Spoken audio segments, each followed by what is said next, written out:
Good afternoon. If we could have everyone's attention.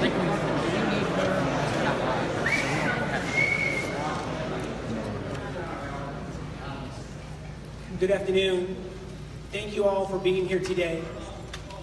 Would like to be able to introduce myself. My name is Mike McGuire. Honored to be able to represent Sonoma County in the State Senate. We have representatives from Congressman Thompson's office here, Congressman Huffman's office as well, Senator Dodd, Assemblymember Wood, along with Assemblymembers Aguiar, Curry, along with Assemblymember Levine. And I want to say thank you to our state and federal legislative delegation for all their incredible work over these past many days.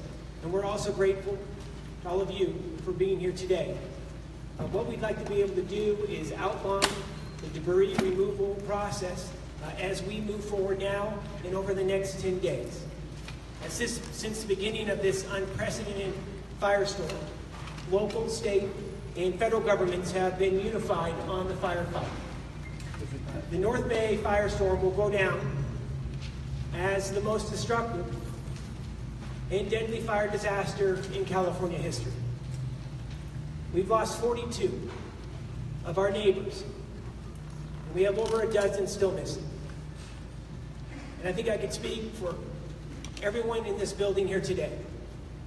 Words cannot express how sorry we are for your losses.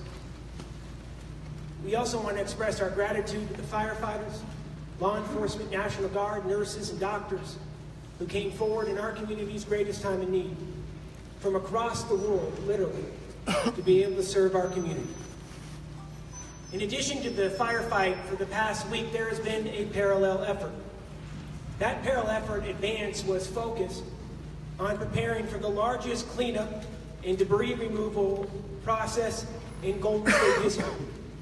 And even with the firefighters still on the front lines, we were focused on making sure there's a unified command, cleaning up our community, and getting our neighborhoods rebuilt. The size and scope of this debris removal effort will be one for the record books. But what I can assure you, for the first time in our state's history, the Environmental Protection Agency, the Army Corps of Engineers, FEMA, the Office of Emergency Services, the County of Sonoma, and the City of Santa Rosa have come together in a unified front to begin the process of cleanup, recovery, and where we're focused, getting our neighborhoods rebuilt. We are resilient, and we are Sonoma County strong, and we're going to come back stronger than ever. So without further ado,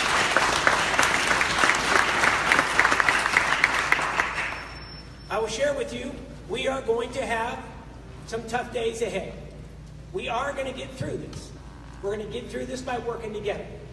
And we have all the subject matter experts from across the nation who are here today to be able to talk about what you can expect in the weeks to come.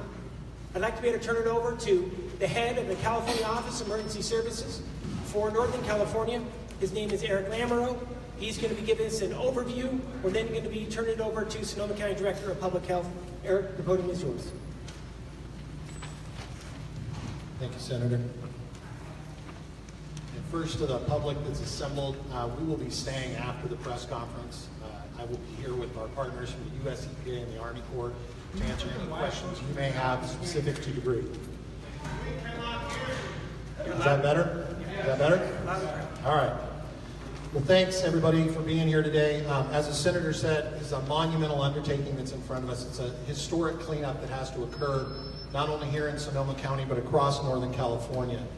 Early on, the city and county came to us and asked for more help. They were going to need more resources in order to get this done. And Governor Brown reached out to the federal government to seek their help. And we have with us today our partners from the U.S. EPA's Region 9 office and the U.S. Army Corps of Engineers, who are going to be running two different projects here in Sonoma County over the next several weeks and months. You know, our job has been to mobilize those resources, and now the process begins this week, that unification with the city and county to be very coordinated, very fast, very efficient in addressing all of the home sites that we've lost. There's going to be two phases to this effort.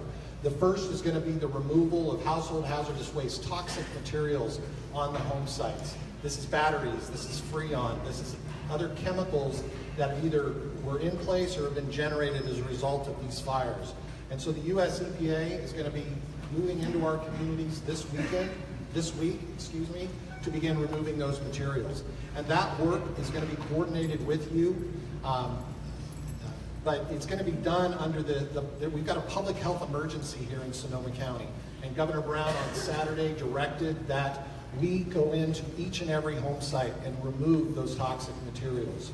So regardless of whether you'll be moving forward with us in a full cleanup, US EPA is going to be moving throughout the community to eliminate those toxic materials and get those out as quickly as possible.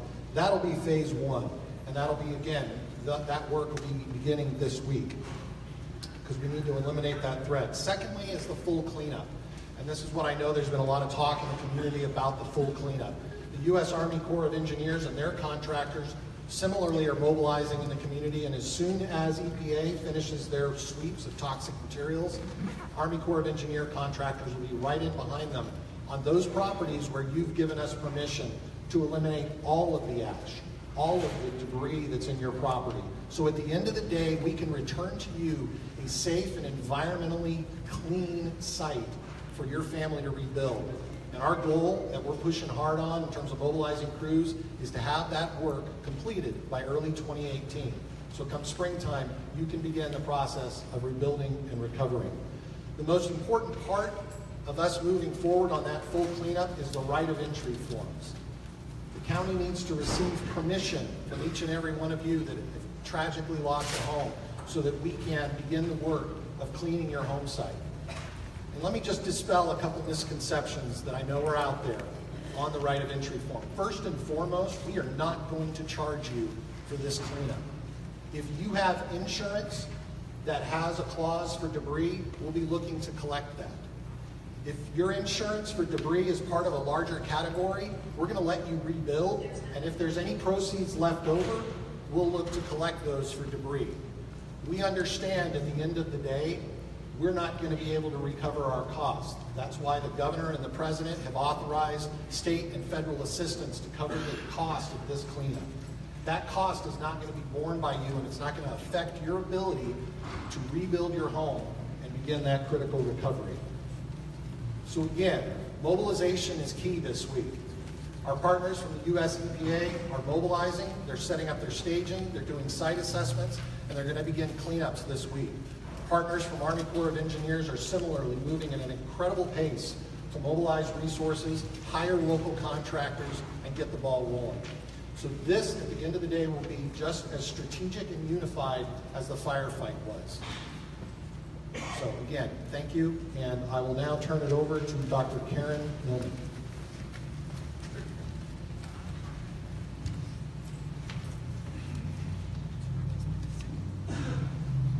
Good afternoon. Can everyone hear me? Okay. All right, is that better? Okay. So I'm going to hopefully be loud enough that all of you can hear me. As the health professional coming in here, I do want to pause and acknowledge what a difficult situation this is for many of you in this room and all of us. My heart goes out to all of you who have lost loved ones and homes. And I really hope that as we go through this, we can all take a moment to recognize the suffering around us and that it can create anger and frustration and sadness. And so please try to be compassionate with each other and try to be compassionate with everyone who is trying very hard to work to help with this. So as mentioned, there's a lot of concern that is going on regarding the public health and environmental health impacts of these fires. Unlike a fire that occurs when you burn the wood in your home, in your fireplace, the ash from burned homes contains many other items, contains metals and chemicals and potentially asbestos. Think of all the things in the building materials in your house, in the pipes, in the wiring. And so this causes some concerns, and we need to make sure that we have a very systematic way to address this. So last week, the Director of Environmental Health and I declared a public health emergency, and it was ratified by the County Board of Supervisors. And what this does is it allows us to call on for additional resources from the federal government and the state government, and also allows us to set up a systematic way to try to address the hazards in the community. I know that the processes we're putting in place may be a little frustrating and that everyone wants to move towards recovery as quickly as possible. But in this unprecedented disaster, we only get one chance to do the cleanup right. And so we want to make sure we're taking a step back and that we're making sure that we're going as fast as we can, but also addressing the hazards for our family, friends, and the future residents of Sonoma County. So to that end, we're specifically focusing initially on the cleanup of the hazardous materials. And those, when I speak of those, I mean things like the propane materials and the paints and the pesticides. And that's what we're talking about when we're talking about this initial first phase of the assessment. And that is really necessary to do consistently throughout the community so that we can ensure that all of the cleanup and every property is safe. The second phase of the cleanup, as you'll hear later, will be providing guidance and regulations so that individuals who wish to do the cleanup on their own have the standards that the health department and the other federal officials are recommending get cleaned up to, so that everyone has even standing and all of the material, all of the properties get cleaned up to the same level in the community, even for those individuals who wish to do this on their own and separately. So again, the environmental health departments, and we're working very closely with other health agencies to declare what are the guidelines that need, and we're going to be issuing some additional regulations and guidelines in the future, which will be very clear about how to go ahead and process things. What we're asking right now is that I know people are very anxious to move forward. We're not stopping anyone from going onto your properties to remove your personal property or go look for your heirlooms, but we're asking that no one do large-scale debris removal until we've had a chance to make sure that the way the debris is being removed is the best way to manage hazardous material. So for example, what we don't want to happen is for people to fill up a dump truck and have lots of hazardous material in it and it go down the highway and all the ash be spewing down the highway behind it. So those are the type of guidelines that we're going to be producing and sharing with you later on.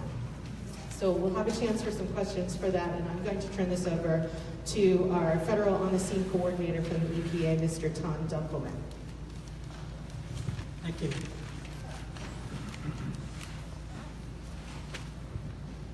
Good afternoon. My name is Tom Dunkelman. I work for the EPA Emergency Response Program in San Francisco. EPA has been on the ground here in Sonoma since early last week, conducting a rapid needs assessment, just trying to get our arms around exactly what our task is going to be here in the coming weeks.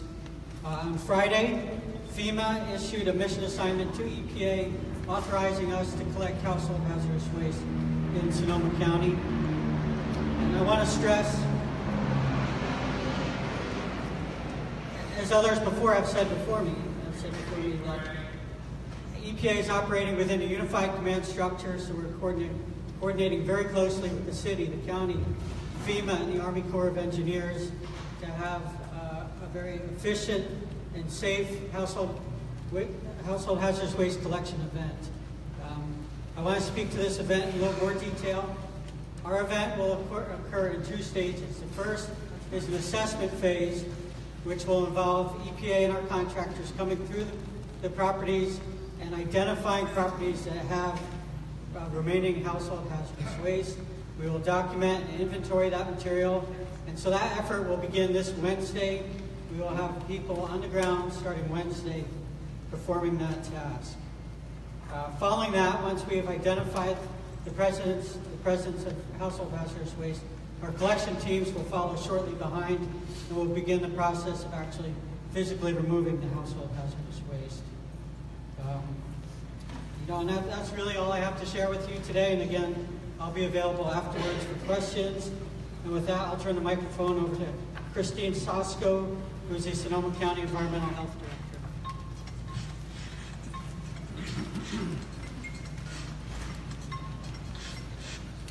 So thank you. I'm Christine Sosko. I'm the Director of Environmental Health. Sorry. I'm the Director of Environmental Health, and I also want to acknowledge your loss and express my deepest sympathy. I'm from, like I said, the Department of Environmental Health, and we're part of a team that the county and the city of Santa Rosa are assembling to assist you through the debris removal process. We're working diligently together to make this process as smooth as possible. I'm here to talk to you about the right of entry process. The Department of Environmental Health will be operating the right of entry processing center. This will be located at 625 5th Street in Santa Rosa. It'll be open and fully operational on Wednesday, October 25th, and it'll be operating from 9 a.m. till 6 p.m. We are aware that there was some other information that was out, so we have had some people show up with applications, and if you do show up with an application before then, we will be receiving those applications. But we're working diligently to get the center fully staffed and also make sure that we have all those resources available for you on Wednesday. When you do come to the right of entry center, we ask that you bring 3 things with you. One is the right of entry form, and with that form, if you do not have that form, you can get the form at the center and there will be someone to help you fill it out. But if you have that form, you can go ahead and bring that in with you. The other piece is your identification, and you want to bring a form of identification for you and any others that may be on your title. So for instance, if it's you and your spouse that are on your title, you both need to bring that form of identification and you need to sign the form. If your property was in a trust or an LLC, we encourage you to talk to your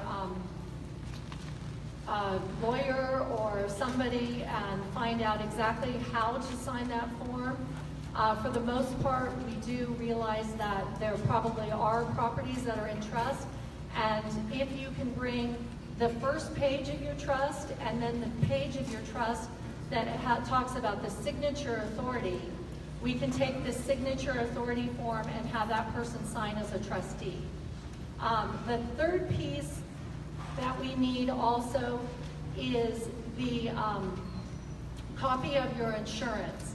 You heard earlier about the insurance reimbursement and that, and so having a copy of your insurance will help us expedite that process and make sure that it's all processed properly. So I just want to give you some information as far as where you can go, what are the right avenues, where are we located, what are the contact information, and that is our office is at 625 5th Street in Santa Rosa. There is an email set up if you want to email your form in, and that would be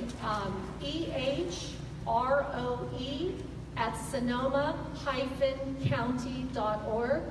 With that, if you're emailing your forms in, know that we will have to be contacting you to complete that form process so that we can do the proof of ownership through the identification, and we'll be working to call people back.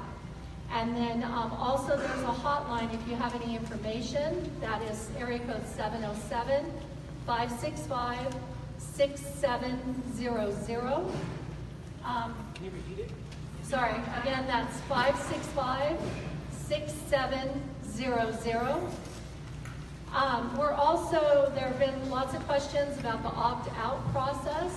We are currently working on a plan, and we are working on a plan that will assure that anybody who opts out and goes through that process, that those properties are cleaned to the same level that the Army Corps of Engineers is cleaning those that opt into the process.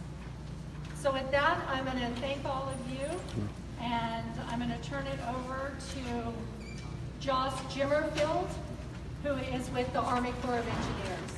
Thank you. Thank you. Good afternoon. My name is Josh Jimmerfield. I'm with the Army Corps of Engineers. I'm a debris subject matter expert.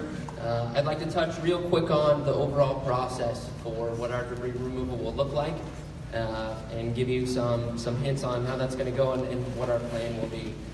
First off, right now, we're going to wait until the EPA has cleared all the HHW from the site. At that time, we'll be able to go in, assess the properties, and begin our testing process. We want to make sure that anything that we do is not putting anybody else in the community in jeopardy health-wise. So we will have coordination with EPA and the air quality boards to make sure that all of our removal of ash and debris, we're constantly monitoring the air around us and the materials that we're pulling out and handling those appropriately.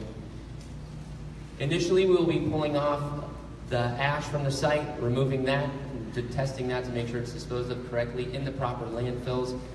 Following that, we'll be removing foundations, stem walls, brick and mortar type structures. The reason for the foundation removal we found in the past, fires this hot destroy the integrity of the foundations.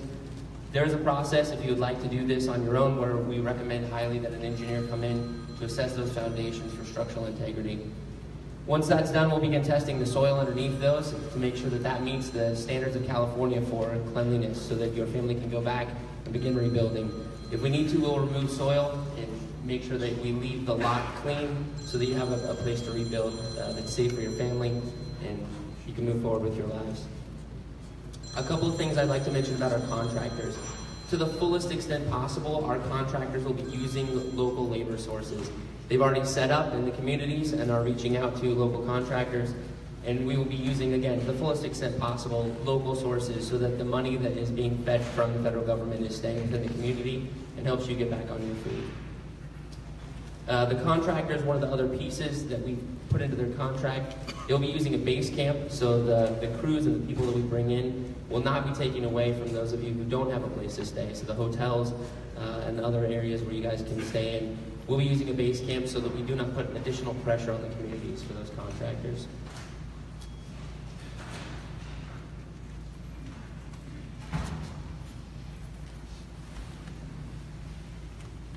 I think the last thing I want to touch on again, just to be very clear, our goal here is to be moving as soon as possible. Ideally, right now, we're looking at this weekend for our contractors to start their process to begin ramping up. They're in the area, we're finalizing agreements with them now, and we are looking at this weekend to have trucks in the area. We'll begin checking them for safety, making sure that they're the right trucks for the job and that they can be safely on the roads. Once that process starts, we'll begin a much bigger ramp up, and I'm sure there'll be more questions to follow after that happens. I'd like to turn it over now to Mayor Chris Coursey and Chairwoman Shirley Zane. Thank you. Good afternoon. My name is Shirley Zane, and I'm the Sonoma County Supervisor and Chair of the Board. As thousands of firefighters and emergency responders begin to return to their homes, I just want to take a moment to acknowledge that our community has grown, and our hearts go with them, and there will always be a part of our community. We are so incredibly grateful. Our attention now turns to rebuilding our beautiful county, our communities, and our lives together. Today is the first step in that process, and we want to thank everyone who is here today in assisting with that colossal effort. We know that many of you have questions about the debris removal process, and that's why we organized today's press conference, to begin to address those questions. We wanted you to hear from officials from the many state and federal agencies who will be gathering with your city and county governments to make sure that you get the assistance that you need and that our community is protected from serious health and safety concerns. Please note that the opt-out standards have yet to be adopted by the Board of Supervisors. And if you choose to opt out, you will pay for yourself. I encourage you to be careful about the many people out there that are advertising that they will do it for you at $15 an hour. Please be careful. Now, most importantly, we want to let our residents know that your county and city governments are here for you in the days ahead. We are all working together, and we're going to be prepared to tackle this recovery with each and every one of you. Together, we are Sonoma strong. Thank you. Good afternoon, everybody. First of all, I want to thank our state and federal partners for bringing the resources that we need to recover and rebuild this community. And I want you to know that locally, the city and the county are doing everything that we can to erase the lines that separate these two jurisdictions.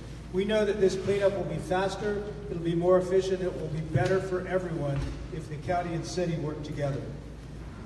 I'm encouraging all of you to join this partnership and opt into the cleanup process. This will be the best way that we can get everybody's property ready for rebuilding as soon as possible. Tomorrow, the City Council is going to take some specific actions to reduce and streamline regulations that will allow people to rebuild faster and more efficiently.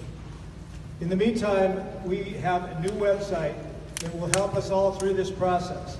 SonomaCountyRecovers.org will contain information about recovery and rebuilding. It's the go-to place for information that we need right now. SonomaCountyRecovers.org.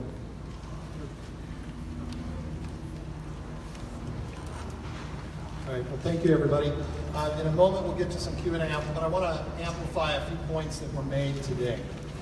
First off, it is critically important to us that each and every one of you that lost a home has the opportunity to get onto your property and look for those items that may have been left behind. You'll have that opportunity. If you haven't been able to re-enter yet, when you do, you'll have that opportunity. As the EPA crews are coming through, they will work with you to see if they can go on and remove toxic waste. But if you need more time, you'll have more time, and they'll come back. So you will have that time. Rest assured you will have that time.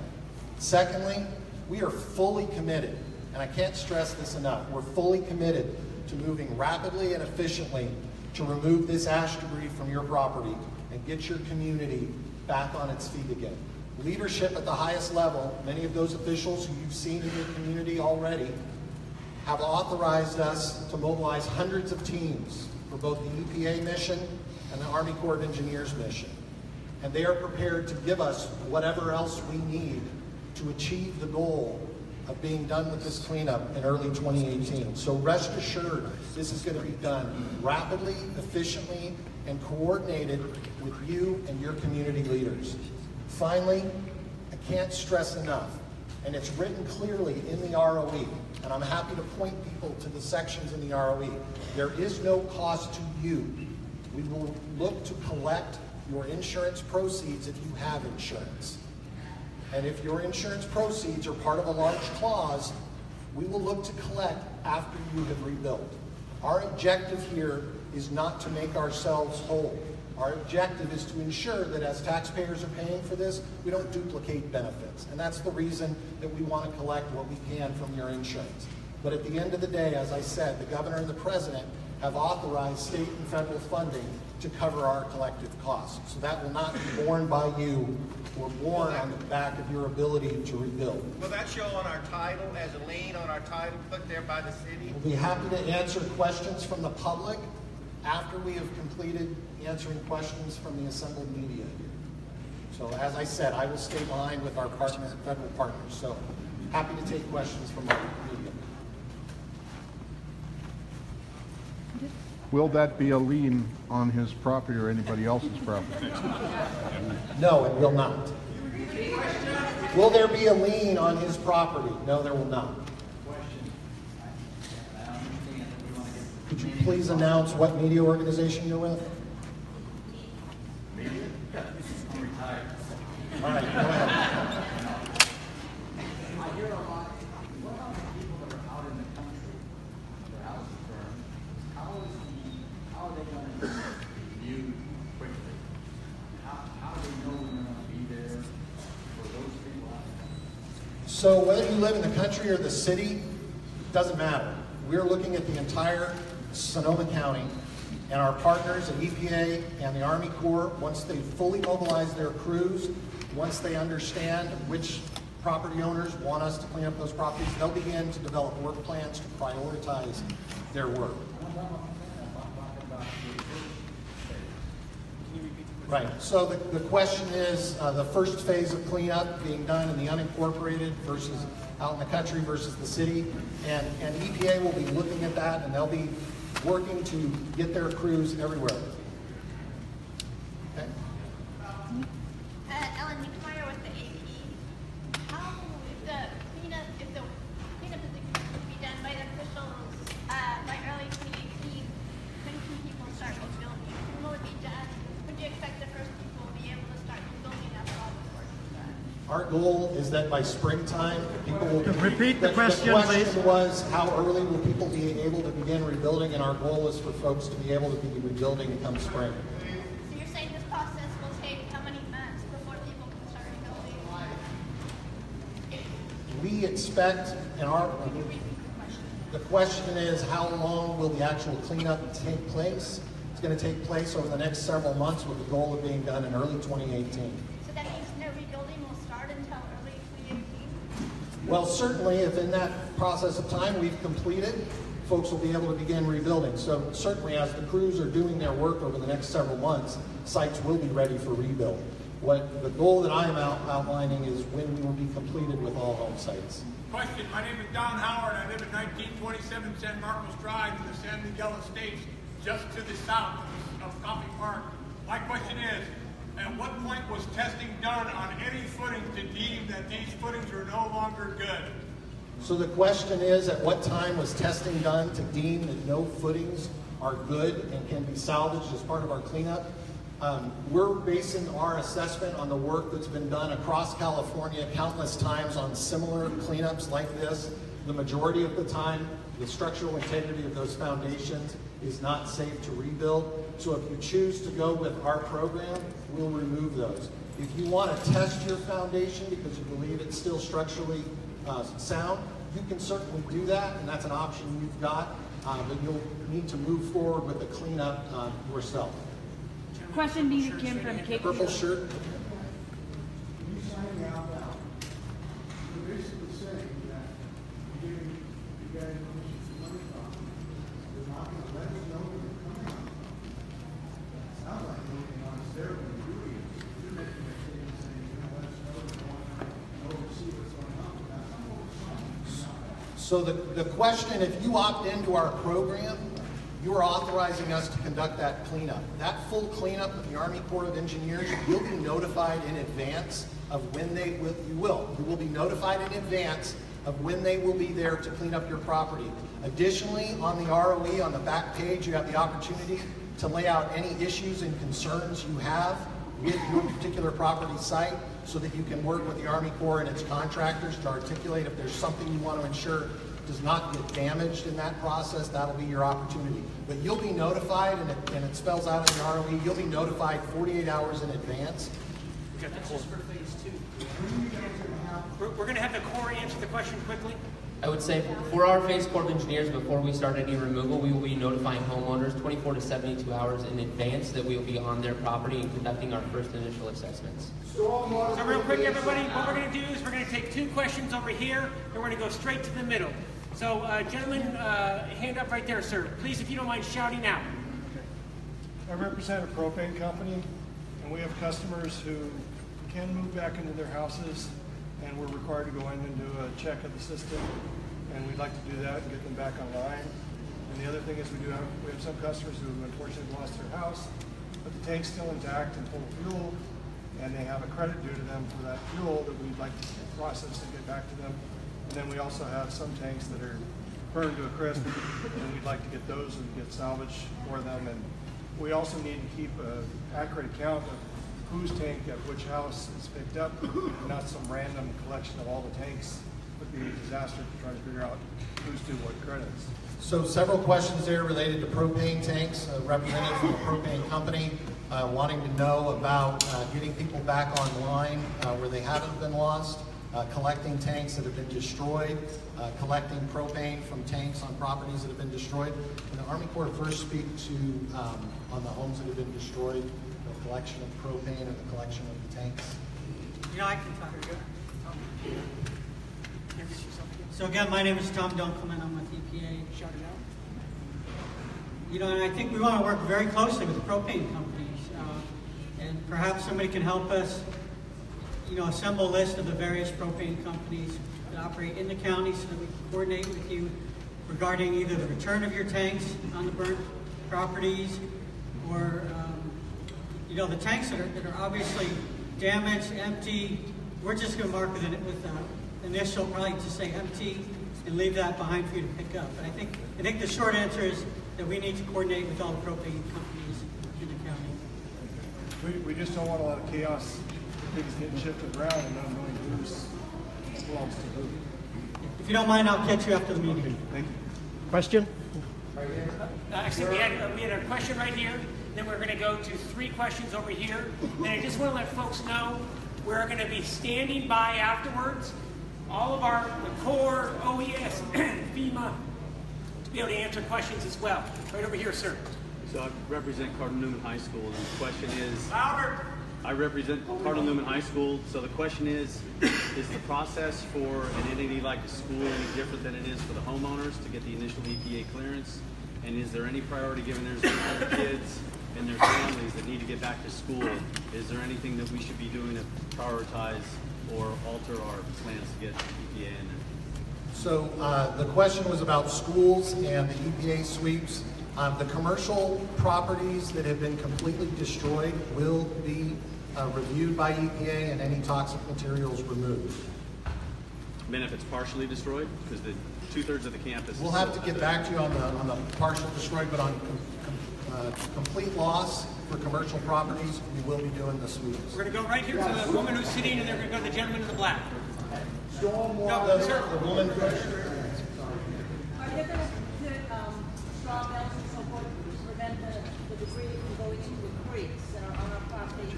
And the other question I have are trees. There's so many cut down trees on my property. What do we do about that? So first to your question on watershed protection, I'll let the Army Corps speak to that. So for watershed protection, especially things going into storm drains, I know that's a huge concern. That's one of our mitigation processes from the outset. We will be making sure that we have the appropriate measures so that there's no runoff as we wet down material. None of that will be going into the storm drains, and that's it. Within our contract, we'll have quality assurance officers on site to review and make sure that those protocols are being followed correctly by the contractor. On sites afterwards, if we need to mitigate those for storm runoff, we'll be evaluating those on an as-needed basis, and we are looking at a cadre of people, H&H folks, to evaluate those sites, and we'll work with FEMA to make sure that that's done appropriately. On your question about trees on the property, as part of the operation, if there's trees that are impeding the footprint of where the home was lost, then the crews will be addressing those, either removing limbs or removing trees if they're in the way or if they're leaning in. As far as watershed issues and larger tree issues, the county's mobilizing contractors to address watershed issues. And we actually have a task force that's been formed that CAL FIRE is leading that's going to look at overall watershed issues. So I don't have a specific answer on whether we're going to have a program to deal with other trees, but that overall watershed impacts is something that's being looked at. So folks, we're going to go to the gentleman in the black shirt, woman with the scarf, and the gentleman in the green right over here next. Sir. Yes, back to the stormwater mitigation, my civil engineers. We have a question about the current drainage systems in Coffey Park and other areas that don't meet the updated water quality standards. Are you going to be remapping those areas and coming up with a new civil engineering design for the drainage and presenting that to the architects and engineers? So the question is about the infrastructure of the water system and drainage system within Coffey Park. I don't think we have anybody here from the county that's prepared to address that, but that would be something that the county would look at in their overall planning relative to the rebuild. The overall preventing of the contaminants from entering the stormwater that creeps in the river. What is your emergency plan to keep it out of the Russian River? So the Army Corps will have measures in place to mitigate impacts on the environment during the cleanup and after the cleanup's concluded. We're gonna go to gentlewoman in the. We're gonna go, sir. I'm gonna hang on one second, sir. We're gonna go to the woman in the scarf. We're gonna go to the gentleman in the green shirt, and then we're gonna come straight to you, sir. I promise you, sir, we're gonna come straight to you, sir. So we have folks who have been having. So I promise you. Good question. Let him ask. Good question. I have the same question. Please answer it.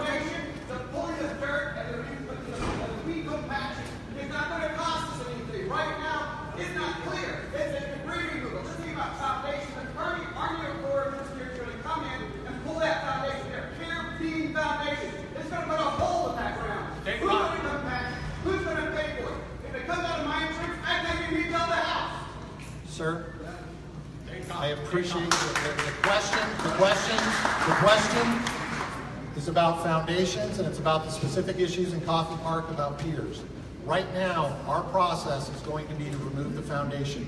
If you don't want that to... I'd like to opt in, but not at the cost. It's going to cost me $50,000. The Valley Fire, the Cobb Fire, those people got pinned for thousands and tens of thousands of dollars more because foundation isn't part of debris removal. So all you people out there saying it's not going to be free, I want to know, is it free? We are not going to be charging you to remove a foundation. To replace it. The question is to replace it. Yes. And that, sir, the replacement is the choice that you have to decide. Here's your answer. And you have to decide, because we will remove the foundation, so it's going to be part of the... But your default is to rip out the foundations, as I understand it. The Corps of Engineers are saying they're going to rip it out. Yes. They're going to rip it out.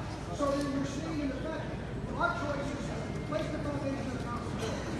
Exactly. You have to make a choice. If you want to go with our program, based upon our experience, the safety of your foundation is not safe to rebuild. If you disagree with that, you have the option of going forward on your own to do your cleanup. Let's get to the woman, and I'll be happy to stay behind, sir, and answer your question, and everybody else here in the room. Let's go to the woman with the scarf.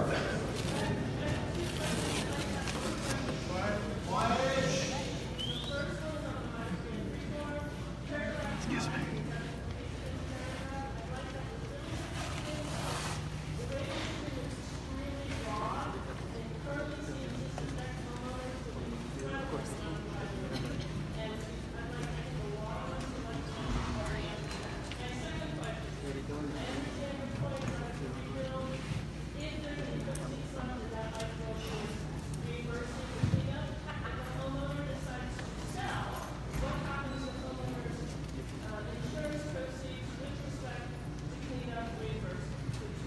So the first question is about your liability, if I'm interpreting it correctly, with our contractors on your property. So built into the contracts between the state and the Army Corps of Engineers, and they accept liability for any injuries or damage that they cause to their equipment or personnel during the course of the operation.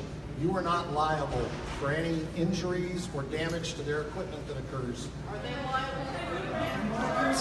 I'll get to the follow-up question. Yes, I have.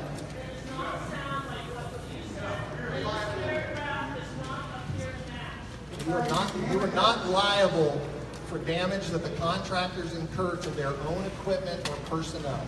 You should exclude their negligence.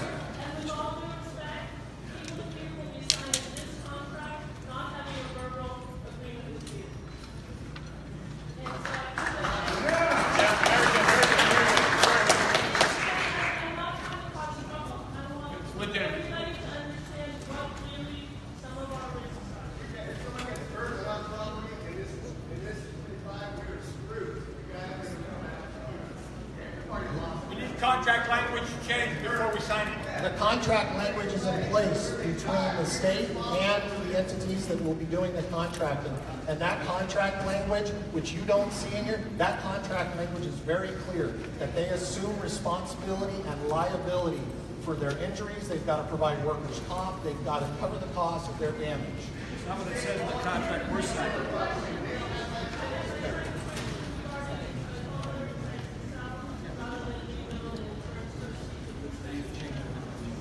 So again, if the homeowner decides to sell the debris proceeds, we still have to collect those debris proceeds as part of this project.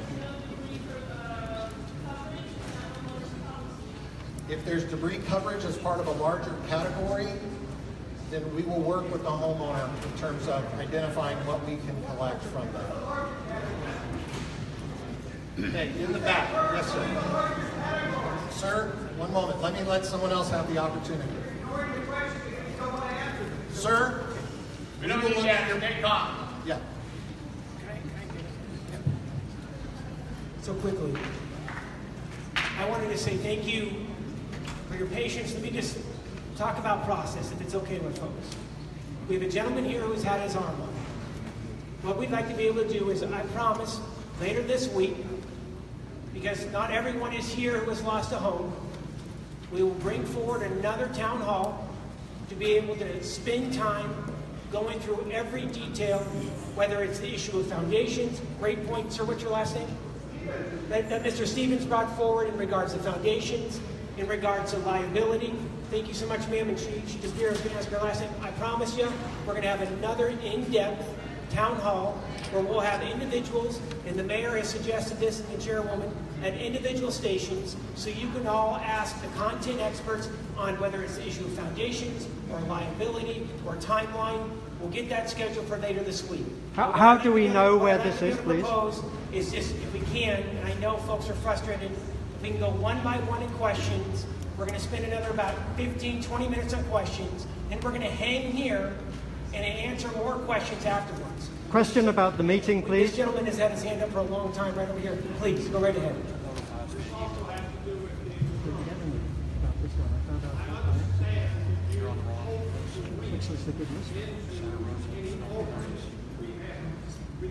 I'm on that list.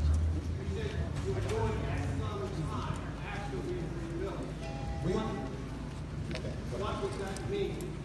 Two, if we buy another home, not rebuild, we also still have the same upkeep. How would you handle that if we spend on a new home? How would you deal with that? So the question was, if you don't have a debris clause, and we're... No, I have a debris clause. Then that's all we're going to look to collect. Well, you said you would also rebuild other parts of the house. So, let me be clear again. Can you repeat the question? The question is the belief that we're going to go after your full insurance, okay? If there is a debris clause in your insurance, that is the only thing that we will be looking to collect. And it says that in the second paragraph of item 2 in the right of entry form. If you have a debris clause, that is the only part of your insurance we are going to look to collect. My debris clause says, this is not enough. You may also go into your upkeep, and I've been told other entities that authorities may say, well, we're going to go into the upkeep. So, you're talking about your debris clause. It says if it's not enough, you're going to go into the rest of it. That's if you're doing it yourself and your insurance company. That's not for us. That is not for us. We are going to look to collect your debris, the component in your debris clause. The only time we would be looking at any of the rest of your insurance is if you do not have a debris clause, and after you have rebuilt, if there are any proceeds left, then we would be looking to collect those. So Eric, we're going to... Right here, sir. On the flagship.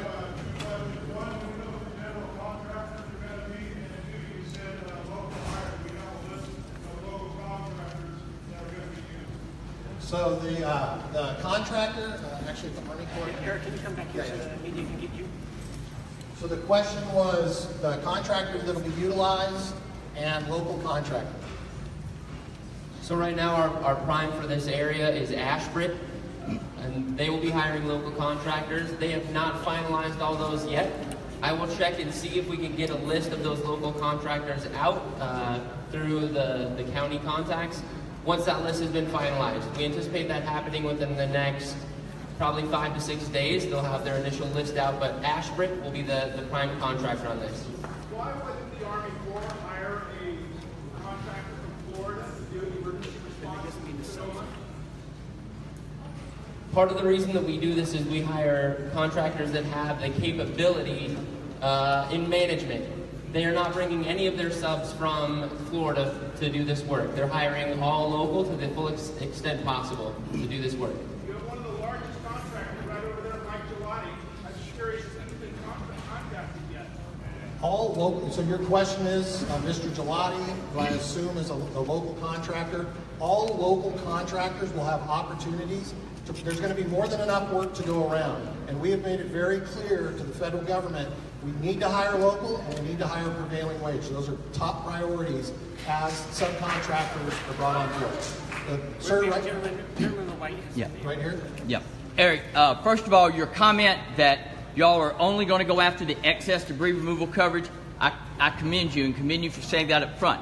The problem is, I read the right of entry permit, I downloaded it last night, I looked at it again this morning. That's not what the language says. I'm an expert in the area of insurance, and every single property policy pays for debris removal from the main coverage first. That's how they word it. Are y'all willing to make some changes and tweak that right of entry permit so that it reflects in legal language what you are now stating? I'm happy. So the question is disagreement about how we're going to collect. I will point you to paragraph 2 of item number 2 in the ROE. It specifically calls out we will work to collect from the debris clause. Look, this is not you contracting to do your cleanup.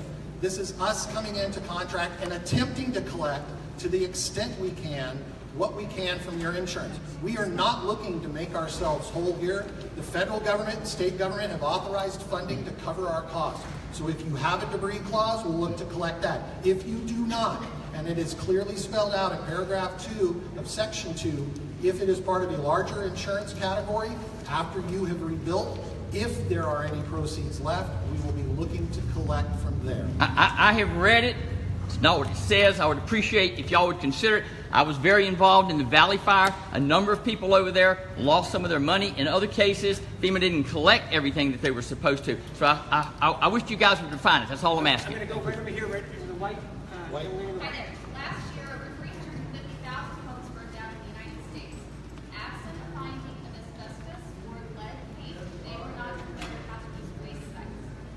Why is it that my home is declared a hazardous waste site? How do you justify that? Requiring owners' protocols and thousands of dollars more in cleanup for something that if it had burned down last year would not have had to. So the question is, why has this been declared an environmental hazard when other losses of homes in other parts of the country have not? I'll let our local public health officials speak to that.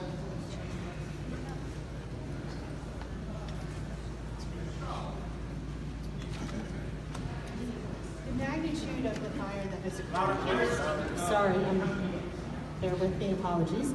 The magnitude of the fire that has gone here does not enable us to, at this time, do individual home assessments. So what we are doing is looking at what is known from all of the experiences of prior fires of this size in other locations, which have clearly indicated that there are toxic chemicals that are available, that are ending up on the properties. And so at this point in time, that's why we're doing this initial hazardous cleanup, working with the EPA and working through the processes. A follow-up to that. The Code of Federal Regulations specifically exempts hazardous household waste from being hazardous waste. The California Code of Regulations also exempts those same things. I want to know legally where is the justification for declaring my home site to be a hazardous waste site, requiring this onerous. Can you repeat the question? So the question is about the legal documentation and requirements and statements here. What has been declared is not individual home sites. Again, we have declared a public health emergency for the entire county based on the magnitude of the toxic material and the burns that have occurred. And we are working through a process to address the county-wide issues, which does include having this whole process that you're hearing detailed here with you to make sure that we are addressing the safety of not only your property, but of the other individuals who are around it. We're going to go to the gentleman in the vest, we have the gentleman in the plaid, and the gentleman with his hat up. So gentleman in the vest.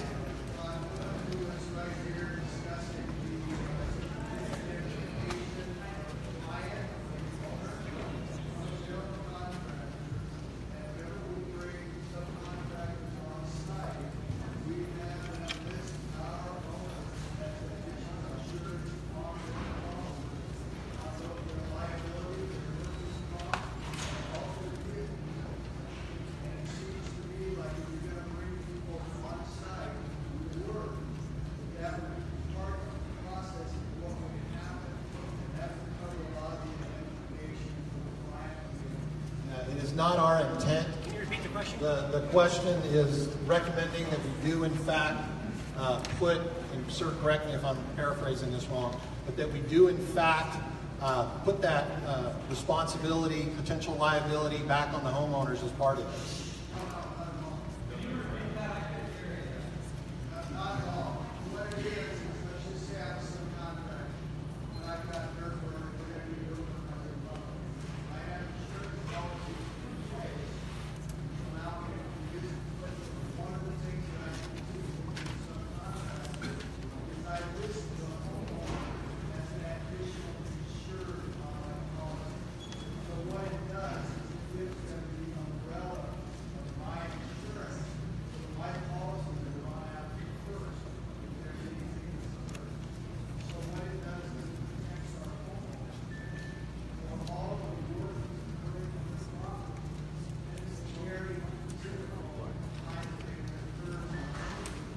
Yeah, so the question is about adding the homeowner as a second insured on the contractor's policy. I don't have an answer for you on that, but we can certainly follow up on that. Let me just be clear. Our intent is not to charge you and not to sue you, and we will stick by that. We're going to go to the gentleman in the plaid right here and the gentleman with the hat on. Section 5.1. Which owners shall make owners best effort to mark any sewer line, utility, and those kinds of things. But let me tell you, I lived my property for 20 years. I have no idea where the utility line goes. And the city is supposed to have all the information. So if I put this on the homeowner, not on the burden of the city, which has all the detailed information. And also all the utility companies, when you try to dig anything, they will create whole USA before you dig it. So that means majority of homeowners have no idea where the utility line is okay underneath the ground. So how can you ask the homeowner to put the burden on themselves to identify where they are? So the question is about how we can put the burden on a homeowner to identify where sewer lines are when they may not be aware of it, where it is. Our contractors will be working with local government to identify where all those key hazards are, especially in the more urban areas like Coffey Park. I think what that speaks to more, sir, is especially out in the unincorporated and areas in the country where you've got septic, where you've got leach lines. To the extent you can identify that ahead of time for us, it'll help the contractors be more efficient in their operation.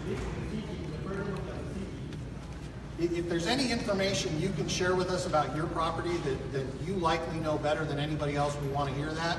But we'll be, as I said, this is going to be a unified effort. The city and the county are going to be working with the contractors to identify those types of issues. I think what we'll do is take two more questions with the gentleman in the hat, and then we have another gentleman who, with the sunglasses on his hat, and I apologize, I'm not trying to be disrespectful by identifying you like that. Let's go to the gentleman with his hat. I'll repeat the question. My question about timing is come up a couple times about people wanting to do their own assessment of foundations or wait for their adjustments or very slow getting back to us about whether or not they're going to require us to want the foundation. How long are you going to give us to sign the right entry so we can do those things before we commit to doing the work? So the question is, when is the deadline going to be to sign the right of entries? That's something that we're still discussing internally with the city and county. And as soon as we've identified when that'll be, we'll communicate that out. So we don't have a deadline at this point. And are we factoring that all, factoring in how far adjusters and other people are behind us to do the work to figure that stuff out? Absolutely. The gentleman with the sunglasses on his hat, sir. What's the approximate time frame on when the opt-out form is going to be available and what was the permitting process in the county? There won't be an opt-out form. The only form is opting into the program. Okay, I'm sorry. Right. There will be an opt-out form, and we are, sorry. We will set up an opt-out program, and we will outline the plan. We're working on that right now with the city and all the other agencies to set up those standards. As soon as we have that available, we will get that information out to you and share that with you, and we'll also share the process. We're working diligently on it. I can't give you a solid time, and I can tell you we're working as quickly as possible and hope to have it out very soon. We have another question. Young lady in the blue, please.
So 2 questions. One, what assurances can be made to residents that are returning to homes that weren't lost regarding their safety? And the second is about the transport of debris through the community. So maybe if Public Health can speak to the first question, and then I'll let Army Corps speak to how the material will be transported.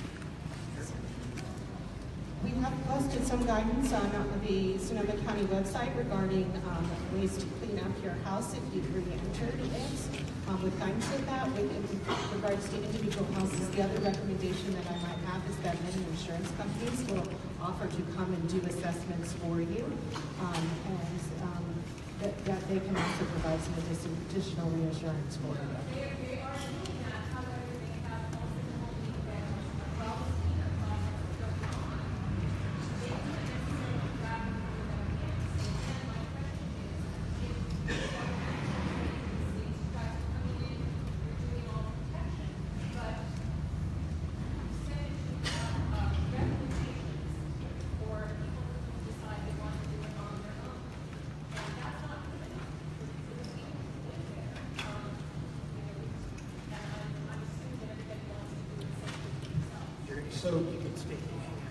So 2 things. One,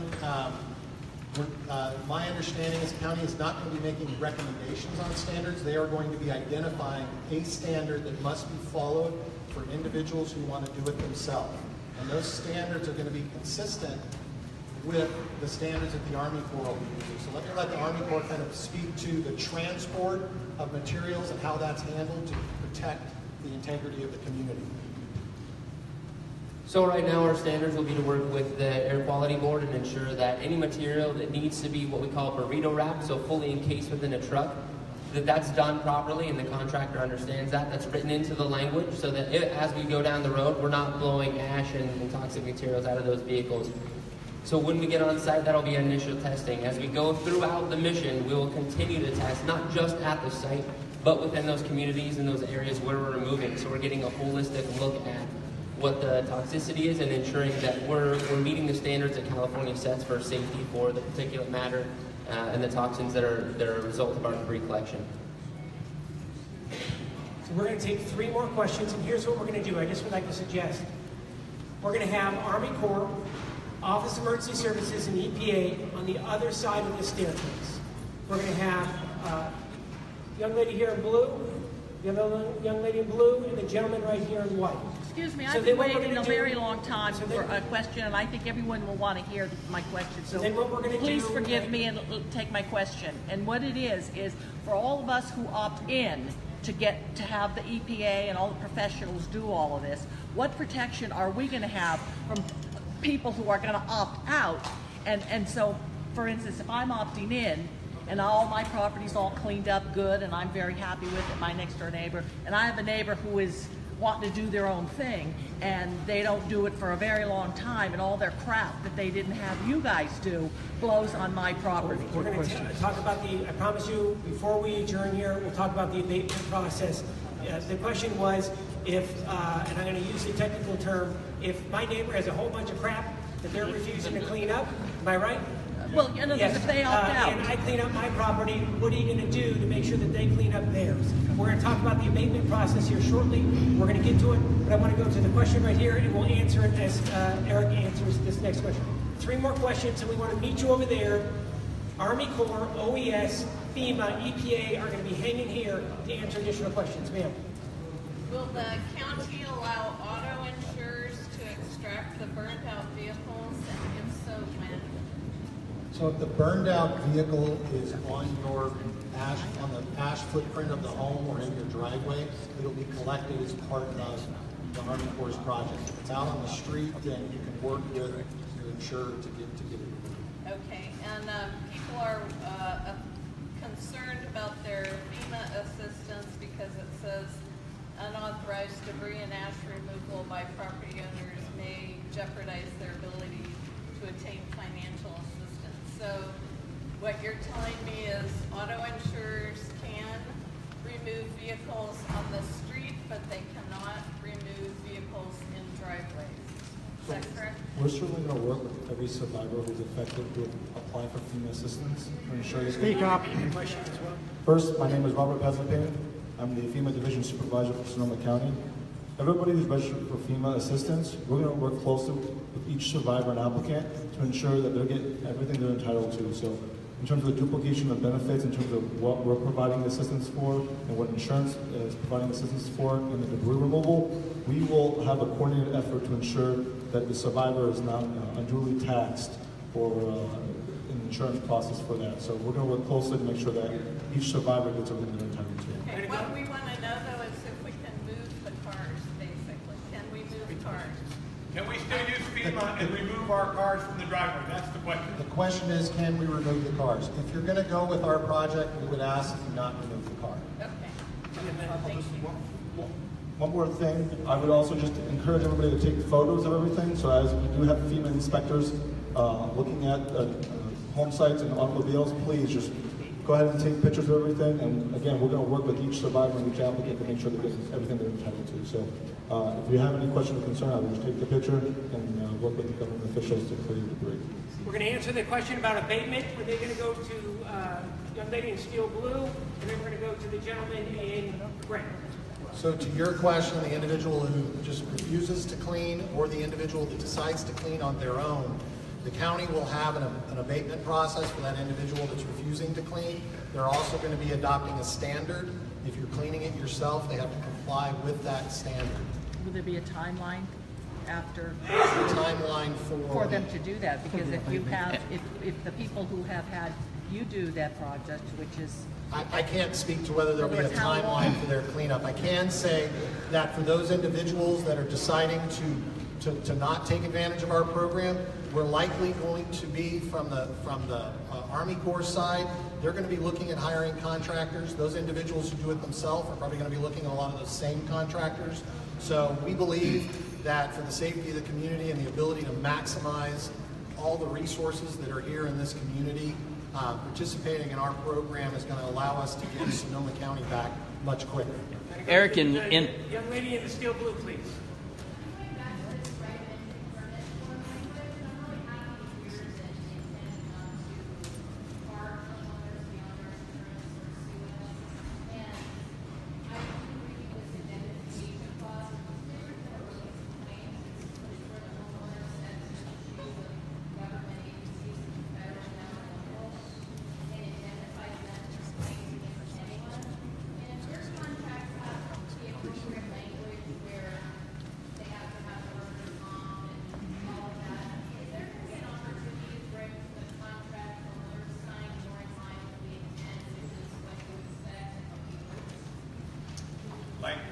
So that's a question I'm going to need to follow up on. I don't have a good answer for you right now, but it's something certainly that I'd like to talk to you offline so that I can clearly articulate up what your particular concern is. I'm not sure at the end of the day we're going to have the answer that's going to meet your satisfaction. And again, that's going to have to get back to part of your decision-making process on whether you want to utilize our program or not.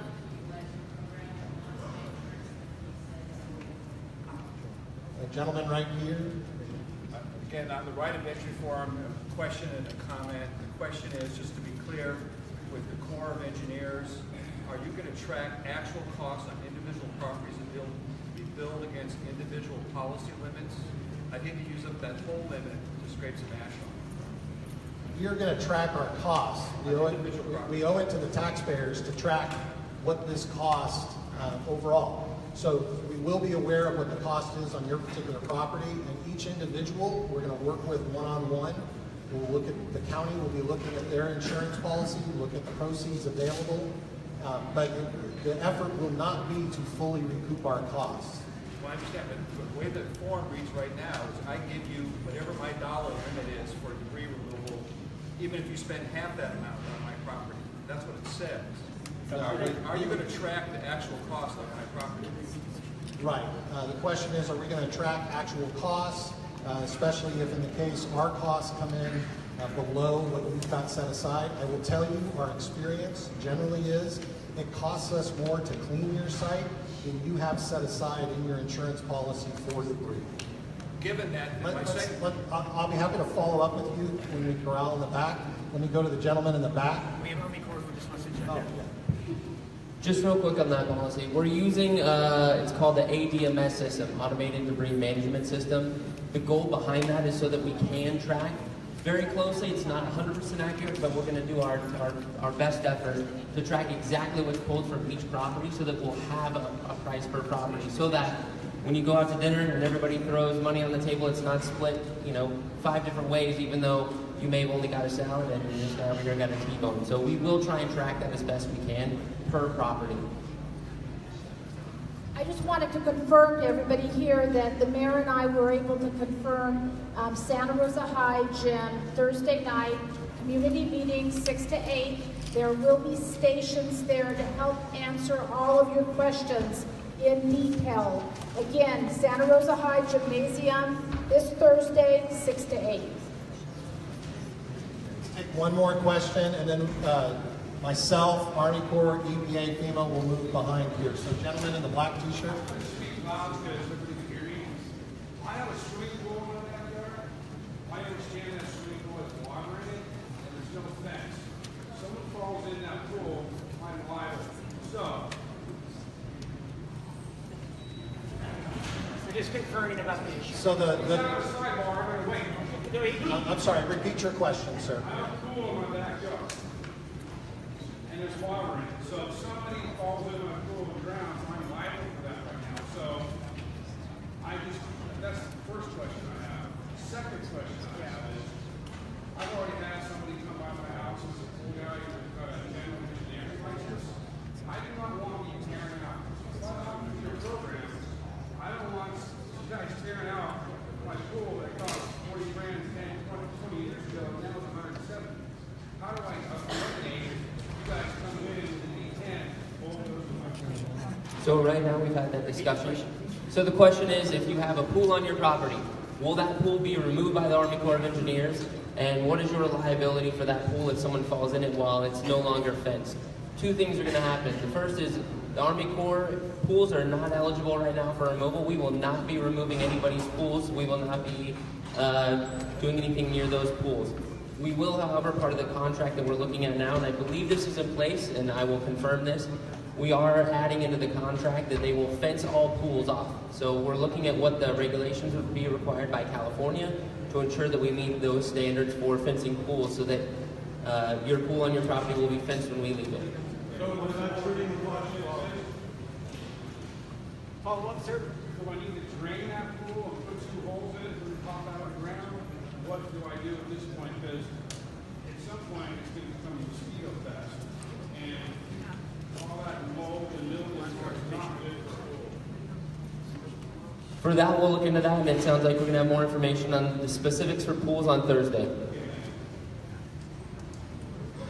So, again, I just want to apologize. I want to apologize that it's taken so long to be able to get questions answered here today. What I'd like to be able to do, and Mr. Stevenson, before you leave, I'd like to go to see you so we can assist as well.